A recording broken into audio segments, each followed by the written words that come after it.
Everyone, this is Liz from Creative Life of Liz, and I am here to do my setup for my March book Bujo.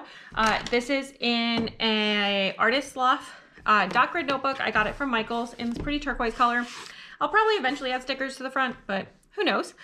Before we talk about March, I do want to just kind of lead you through where I'm at in the planner so far. I've got my cute little trip down here and my cover page. None of that's changed. My grid guide also hasn't changed. Looking at all this stuff, today is the 25th of February. I can actually fill in. I have read today. I read during lunch, so got a little bit done there. So making good progress on continuing to read every day, making good progress on my goals, and then looking at the read-alongs or readathons that I'm doing, the 52 book club reading challenge. I'm making pretty good progress here. I think I'm over halfway now, maybe like 2/3 of them. So that's pretty good. Definitely we're going to run into some that are trickier coming up, but we'll get there. I think I'll be able to finish it in the end. Looking over here at the buzzword challenge, I did finish those for February, and I'm looking forward to the March items, which with thing being a specific word, that's going to be a little tricky, but hopefully we can make that one work. And then 2025 and 2025, also making really good progress on this one. I actually added quite a few so far in February. I don't know if I'm going to get any more done this month, but there's a possibility that I could get another 1 or 2 done. I do still have like 3 and a little days left in this month. And then looking at the Pop Sugar Reading Challenge, I decided I wanted to start highlighting these as well because reading these checkboxes over here is actually very challenging. So started filling all of those in, and I think I'm making good progress over here. This one, always with the Pop Sugar Reading Challenge, when we start getting into the last few months of the year, I do definitely always have a few that I just don't organically get to. And so that's going to require me to kind of fill in a few of these and work on that, but we'll get there. I also haven't looked into what was in the 2015 Pop Sugar Challenge yet. So like that one, for example, I haven't dealt with. Same with the 2024 prompt I like to do over. Also haven't gone around to that. So we'll see. I have to look back at some of those things to get there. And then on the Romanceopoly Challenge, I only have the Alpine Cottage Inn left for this first quarterly activities. I actually planned on using the book that I ended up applying to Mystic Pines in the Alpine Cottage Inn because it was a snowbound romance. However, it was also romantic suspense with magical realism, so I ended up deciding to apply it to magical realism because I think that's harder for me to find another book to fill in. We'll see how that goes, but I am going to finish that one off as well. And then we can skip ahead. So this is my January reading stats. I had not finished it by the time that I was sharing my February setup with you. So I decided to kind of reduce how much space I'm taking up this year because I just don't care. I don't think I need as much space. So for this month, I'm doing a 1-page summary of my stats over here. So January, I read 19 books for 5,800 pages. No DNFs. Pretty good spread of readings.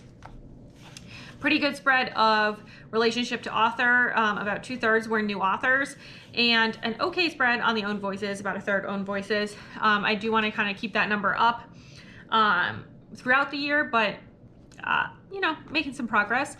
I ended up kind of grouping publication year a little bit. Down here, I read a mix of formats, not too surprising, read a mix of genres and subgenres. I've started assigning subgenres to all of my books now instead of just romance because I'm reading much more evenly spread. Sorry, my cats are getting fed. You can hear them making noise in the background. We have an auto feeder, so they go a little crazy. I started assigning it across the board because I want to be able to put in things like historical mystery, for example. It still should have a subgenre. So that's what I'm doing there. Over on my reading stats on this side, I just wanted to include my favorite book of the month. This was actually a reread, With You Forever by Chloe Leese. It was my only 5-star of the month, but yeah, I don't usually count rereads for my favorite book of the month, but it was my only 5-star, and my next closest were 4-star reads. I didn't even have a 4.5, so I decided to go with it. I'd never listened to the audiobook before, and I did quite enjoy that format. My 5 top books of the month were With You Forever by Chloe Leese, The Grand Emporiums by Robert Hendrickson, which was a book written in the 70s about department stores in America. Very interesting from a historical perspective doubly, because this was a history book, but also written in history. So very interesting. Queenie, Godmother of Harlem by Elizabeth Columba and Amelie Levy. The Spell Shop by Sarah Beth Durst, and The Snow Queen by Hans Christian Andersen. Those were my top books of the month. That's everything that is a 4 or 5 star. And then as we look into February, here's my priority reads. I didn't check off my priority reads here. I'm not checking them off here, just not worth the effort. But there's my priority reads. I have read them both, so doing well in that. I did finish Polarathon there as well. I do need to drop in a donation still. I will hopefully get to that shortly. And then these are the 52 book club Lunar New Year. There's only 3 prompts, so I just kind of squished it in with some washi here. And then the books that I have been reading during the month. I did the literature readathon, so I also completed that one, filled it in. I had some extra space on the page, so some more washi, and then some more books that I've been reading. And then here we are right now with the last few books that I've been reading so far. These 2 pages will definitely be enough for whatever I have left in this month. My goal is maybe, I'm in the middle of one book and I have one I'm gonna start tonight because it's an audiobook and I have some driving to do. So I for sure I'm gonna get through those 2. We'll see if I get through anything else, but definitely gonna have enough space. And then I need 2 pages for my wrap up and statistics. So then that means I start March here on this page. For March, I'm going with the green theme. I always think of March as green in my head, probably St. Patrick's Day, start of spring, things like that, but that's where we're at. I don't think I'm gonna use it, but I did pull out the washi that I used for my other March setups.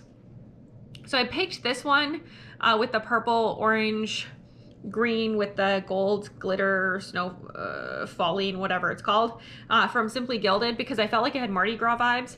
And then I picked this washi with grapevines on it from Jet Pens because I felt like they went together. I don't think I'll use either one for this particular setup, but I want to have it just in case.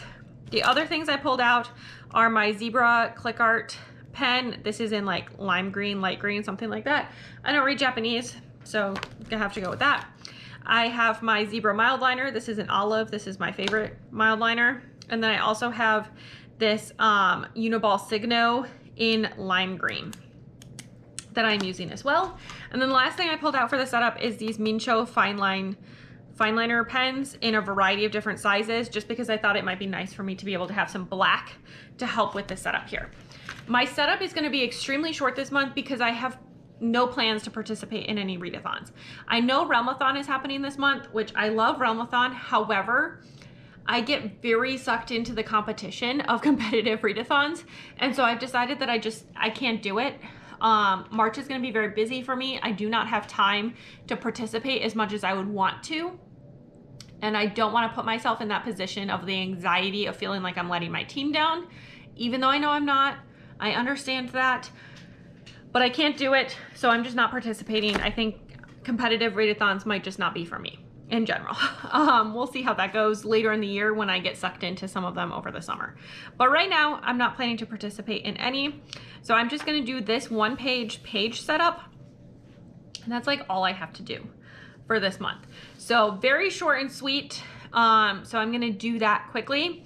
And then I will be back to show you kind of how it's turning out.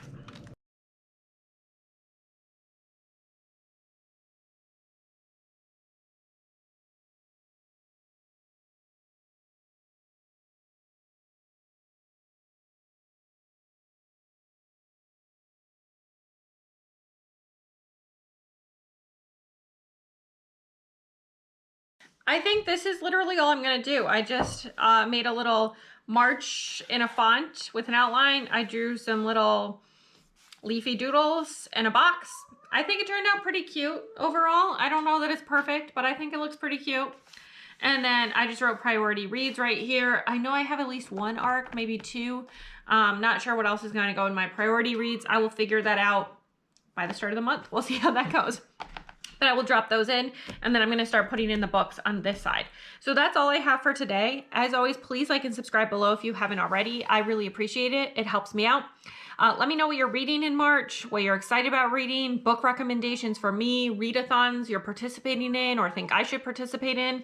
Basically all the bookish stuff. Please put it down below. If you don't have anything that you want to say bookish wise or otherwise down below, please leave me a leaf emoji just to say you were here. I would love to hear from you, and I'd love all the little nature vibes in the comments section. And then also follow me on Instagram and Booksky at Creative Life of Liz.